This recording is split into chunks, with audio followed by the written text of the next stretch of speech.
Hello and welcome to this Mendix tutorial on Customised Styling. My name is Tom and I'm part of the development team here at AuraQ.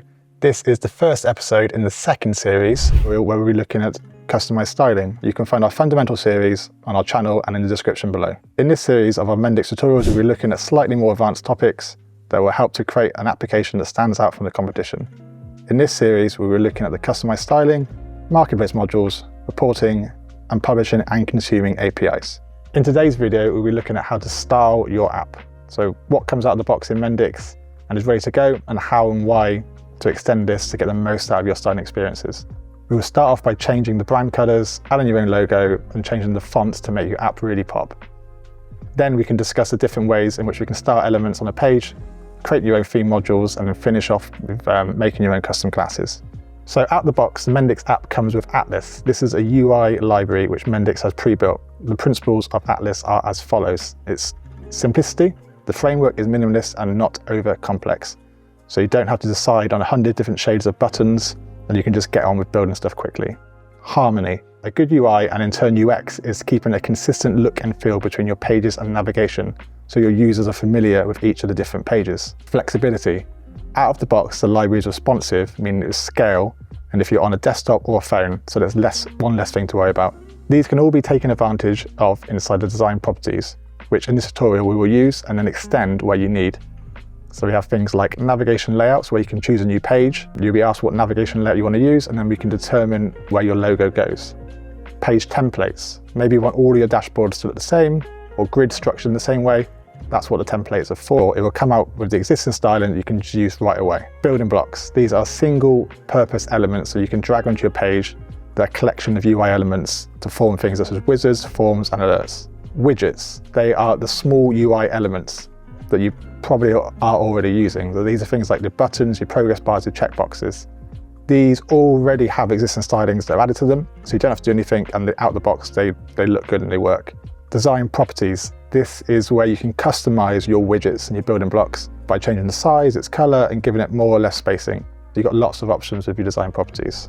Right, now we're going to update the Atlas UI and change the app's brand colors. So we probably want to do something a bit more trail app specific. So as much as we like the Mendix logo, we probably have something that's actually specific to what we're doing, and then we'll change the font as well. So out of the box, you're going to have this styling section here. So when you select your styling, and then web. So web and native. Native is more for your mobile stuff. So on the web, you're going to have custom variables.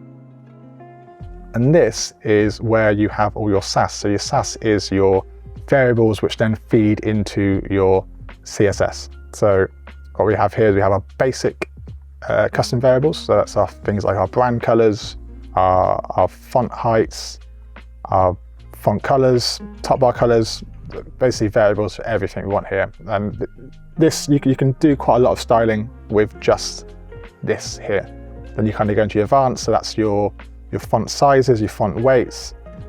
And then we get the further down we go, we can start to do sort of hover colors. What we're going to change first is the brand colors. So at the moment we have our brand default, brand primaries, and brand success. So if we were to go and change this color, for instance, to, I'm just going to set it to green, and we'll call it green.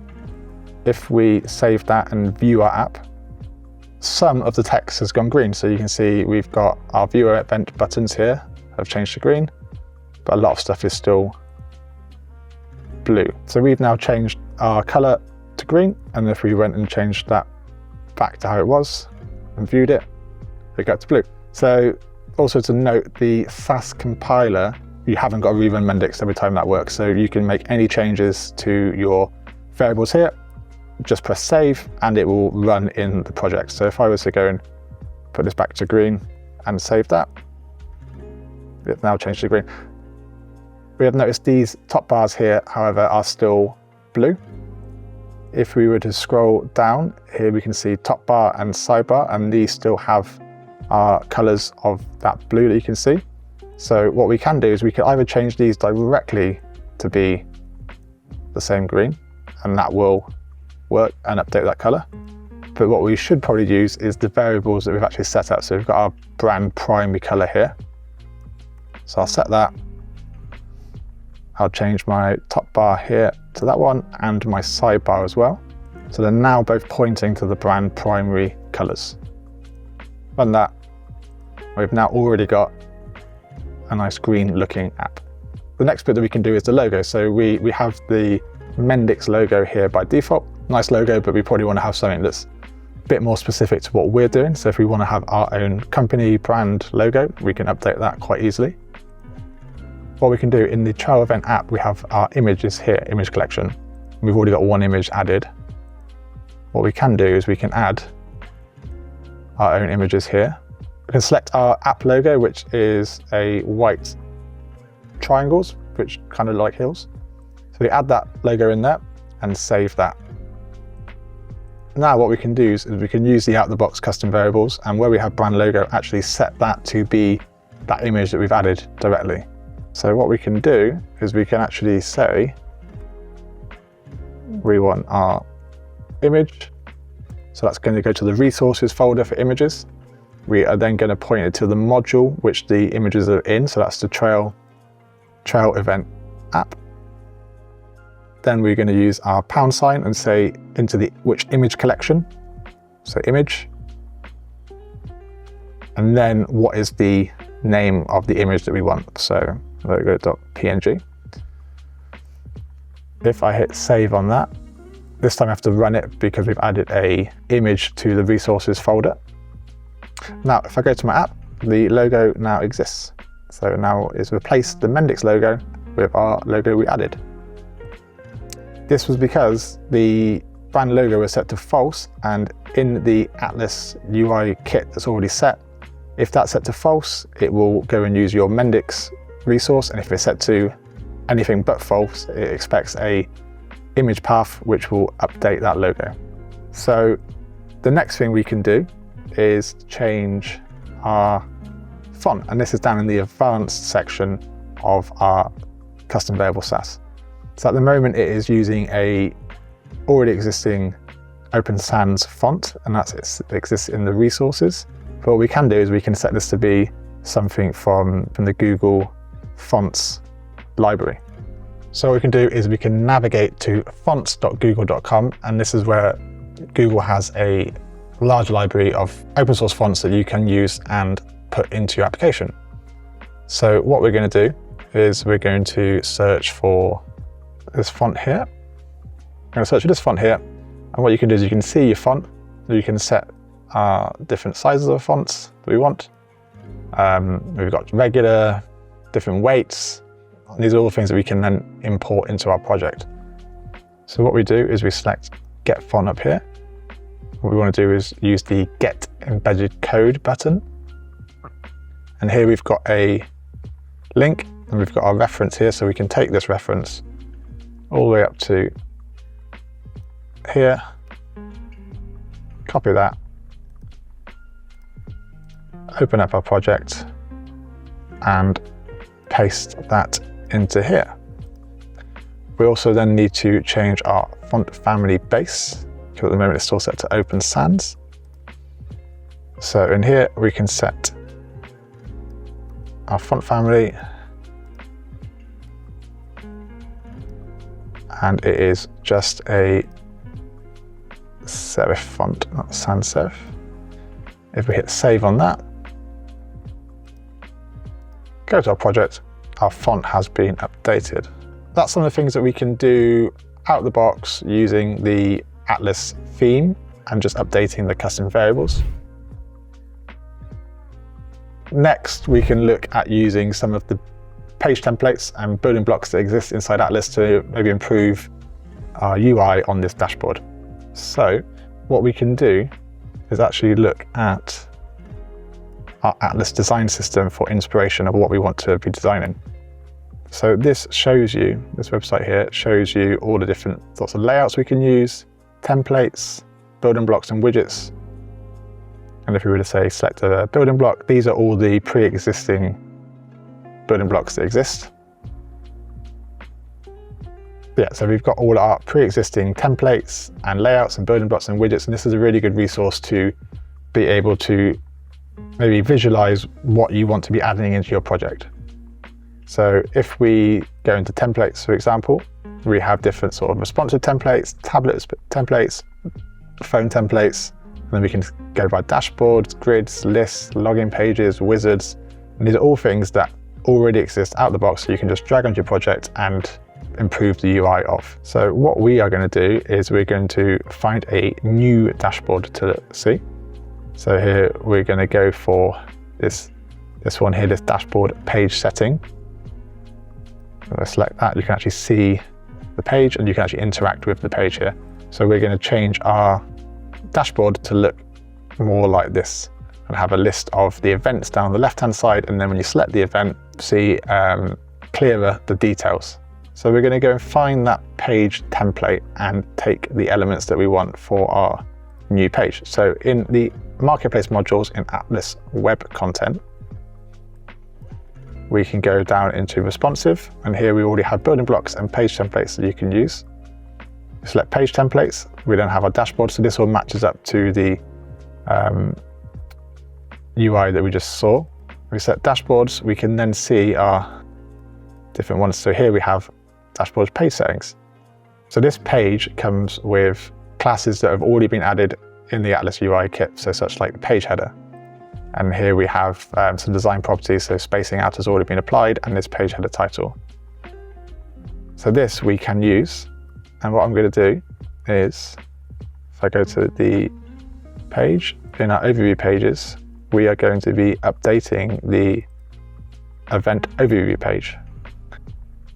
So what we can do,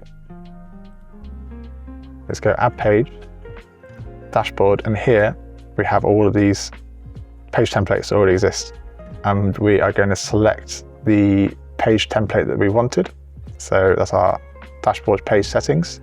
We're going to give it a name of event overview UI, because it's our new UI one, and then select OK.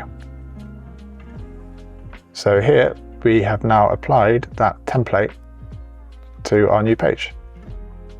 We're now going to add this to our event overview page. So what I'm going to do is I'm going to design this page to add all the event overview data in. So I'm going to select here my data source. I'm going to select my event. I'm going to change my title to event overview. Update here, say view events. And then this form detail, we're actually going to use this for viewing the event information. So at the moment, if I go into the event page, I have to select view event, and I get all my information here. So what I'm going to do is I'm going to take this, remove all of this, add that in there, add this.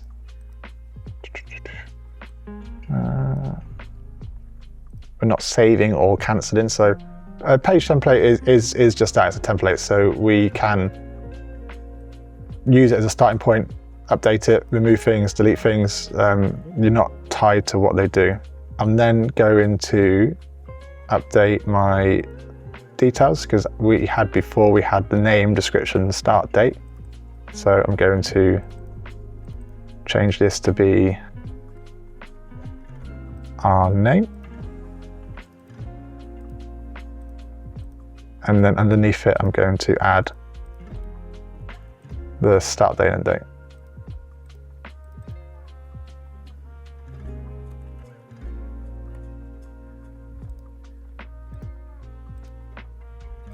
Start date.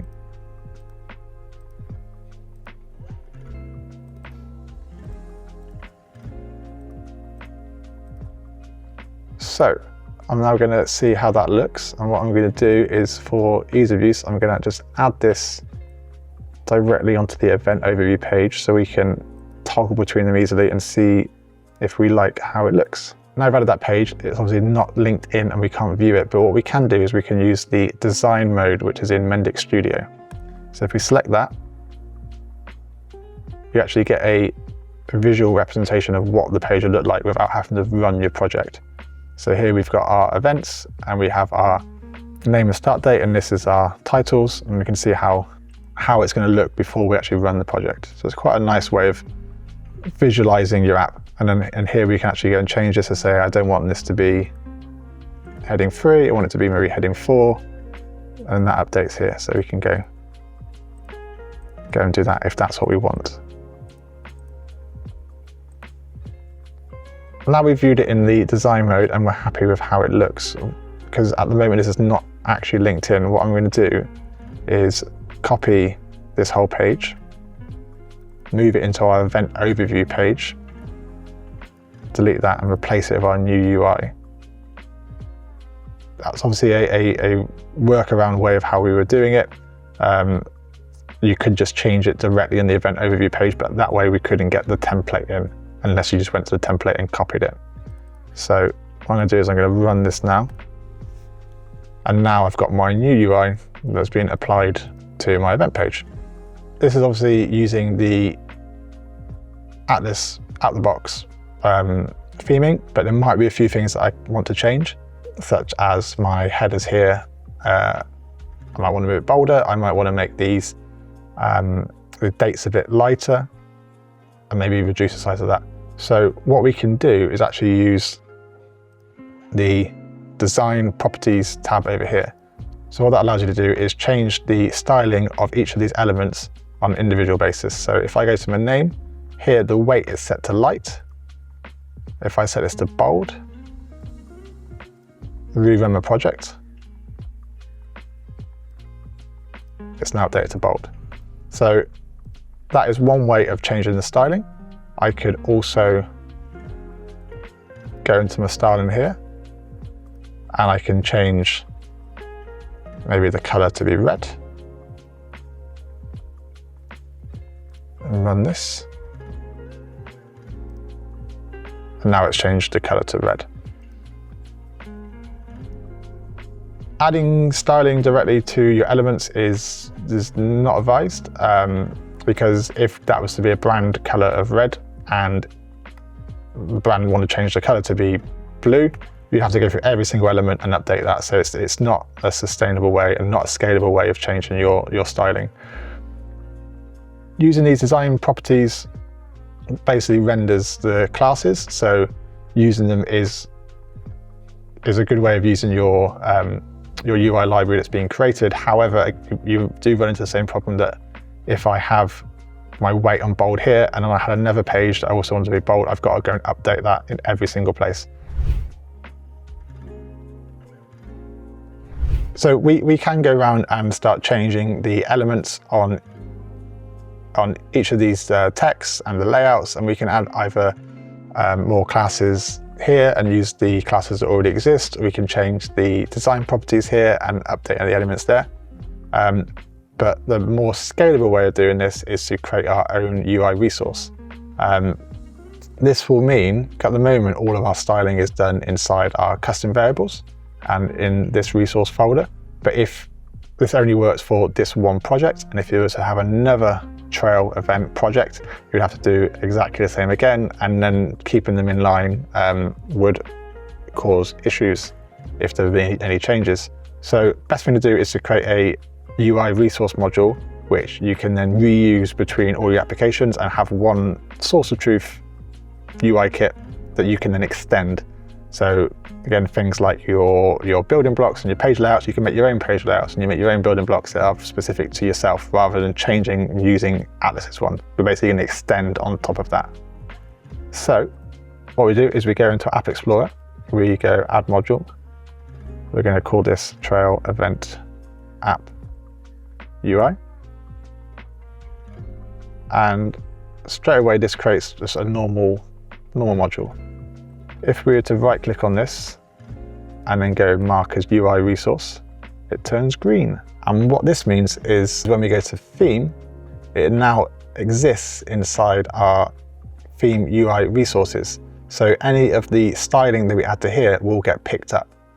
So what this is here is this is our prioritization order, or the hierarchy of how your CSS files will be prioritized. So it's done in reverse order. So Atlas Core will be the first CSS that runs. So say we set a button to be red. Then it would be Atlas web content, so you could then overwrite that and set it to green, so now the button would be green, and then so on and so forth. So the trail event app UI that we've just made will be the last order or the last run in that prioritization list. So we can use this to actually overwrite or extend anything that exists in below. So as Atlas Core is our sort of core UI resource module with all of our pre-built stuff that we already know and use, our child event app can be anything existing or anything more that goes on top of this. So at the moment, all of our styling is done in this theme folder and it exists in web and custom variables. What we want to do is move those custom variables into our new child event app UI resource. So what we can do is we can select all this. We can copy all of this out. We can go to web. We can go add SAS file, custom variables.css. And in here, we're going to remove that import and add our SAS directly in there. If we were to run this now, we would cause lots of problems. So let's run it. There you go. So we're going to get errors saying that it can't compile the theme folder. What we need to do, because at the moment, everything is running out of this styling folder and there's nothing in the styling folder. So we need to point it to our new custom variables to say this is now where our variables are coming from. So we're going to go import.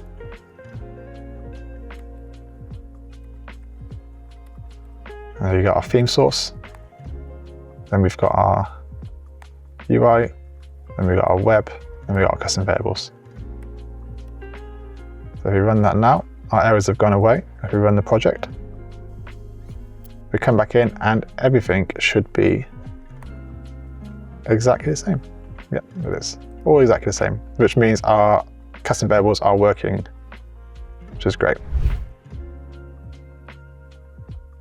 What we can do now is start to customize and add more to our trail event app UI resource and start to add any more custom styling. So if, for instance, we want this event overview header to have a white background on it, for instance, we could add a new class that will include that white banner that's going to go on top of that.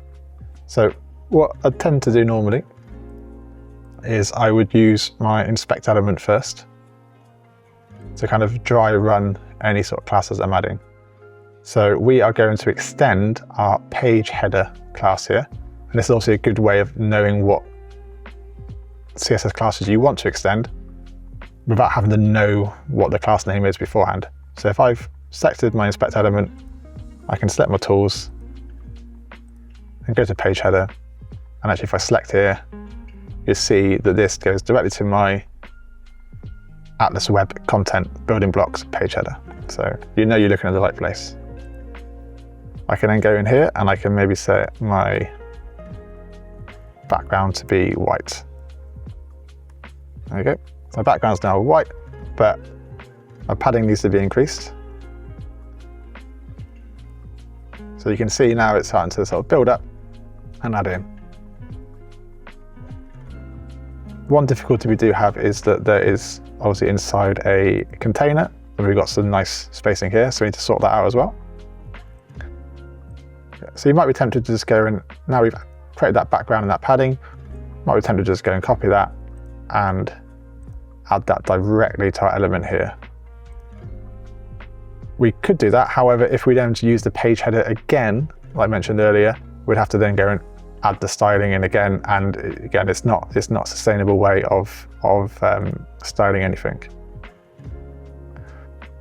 You could go directly into our styling, or so you can go directly into our Atlas web content, because we know the location is now, into our styling, web, building blocks, and on our page header.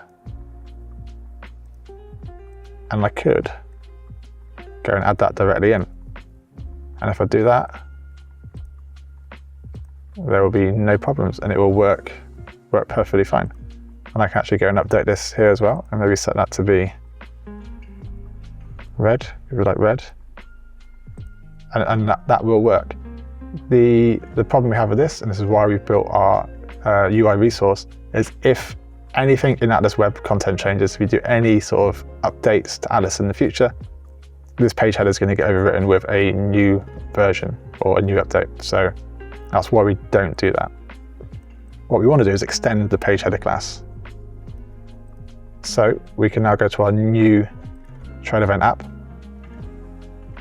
We can create our page header class or update to the page header class. And it's normally good practice to set the structure the same. So if you're making changes to page header, making changes to form block, you as a developer or any other developers know where those changes have been done. So we want to kind of set it up in the same structure. So we're going to create a building blocks, and then we're going to create our page header class here. So if I go web, I can add a folder, building blocks. Okay. And then I can add a SAS file, and then we put underscore page header.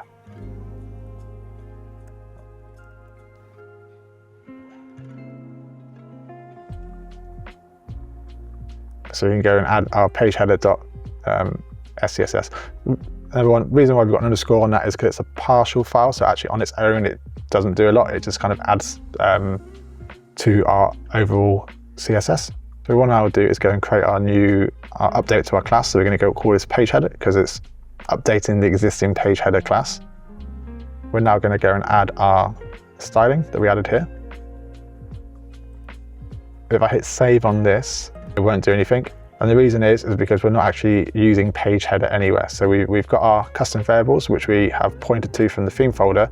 But apart from that, that's all we've got running. So in our main, as you can see, this is compiling our custom variables, but it's not compiling anything else. So we actually need to import. So what we're going to do is we're going to go to import, and then we're going to find our building blocks. Find our building blocks, and then slash page header. If I now save that, our main will run and compile our custom variables and also our page header. So now my styling has been picked up, which is great. What we do need to do is remove that padding. Obviously the padding is coming from the layout here. So if I'm going to move this out here,